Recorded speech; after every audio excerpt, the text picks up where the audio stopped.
सासाराम के छौकोनवा स्थित धम्मा अशोक संघ के तत्वाधान में चंद्रगुप्त मौर्य का जन्म उत्सव मनाया गया।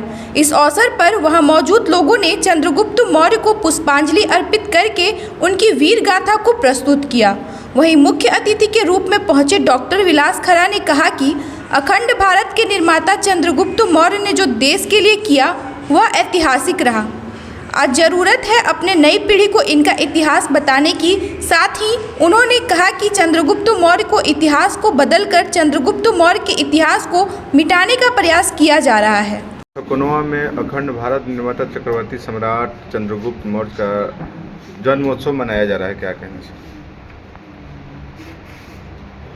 अखंड भारत ये कोई परिकल्पना नहीं है।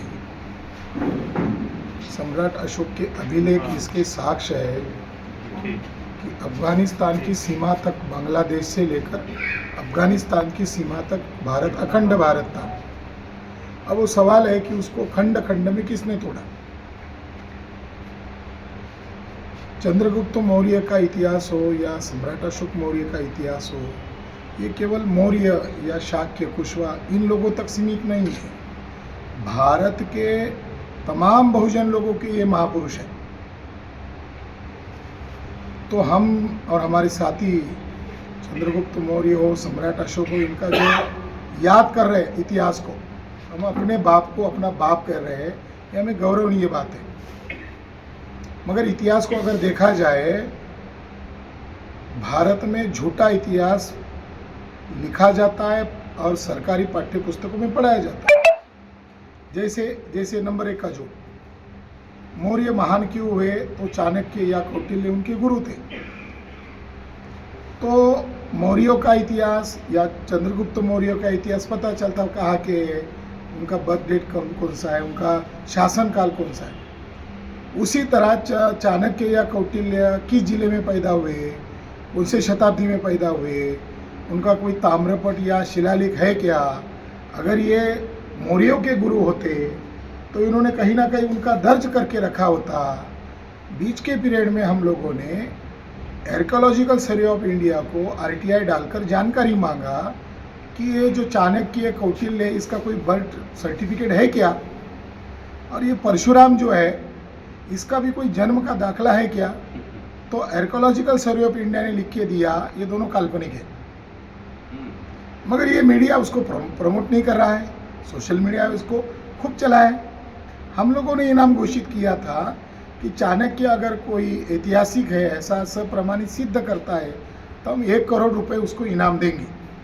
अब कितनी बड़ी ब्रेकिंग न्यूज़ है, अब भी चलाइए।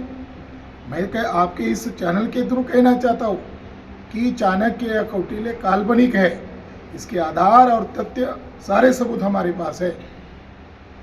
और इसके लिए डिबेट करना चाहते हैं पंडित ब्राह्मण लोग, हम करना चाहेंगे, इतिहासकार लोग तथाकथित। मगर वो ऐतिहासिक ये सिद्ध करे, हम लोग उनको 1 करोड़ रुपए का इनाम देंगे। इस मौके पर ये बहुत बड़ा मैसेज है, क्योंकि झूठ को देखो, 34वीं शताब्दी में एक नाटक लिखा, मुद्रा राक्षस, और उस नाटक का एक काल्पनिक पात्र है। और उस नाटक में थ्योरी है कि नंद राजा के द्वारा अपमान हुआ, फिर उसने चोटी को घाट नहीं मारी, और उसमें ये लिखा कि फिर एक शूद्र, सोच देखो इनकी, एक शूद्र युवा को, चंद्रगुप्त को हाथ में लेकर नंद राजा की हत्या की।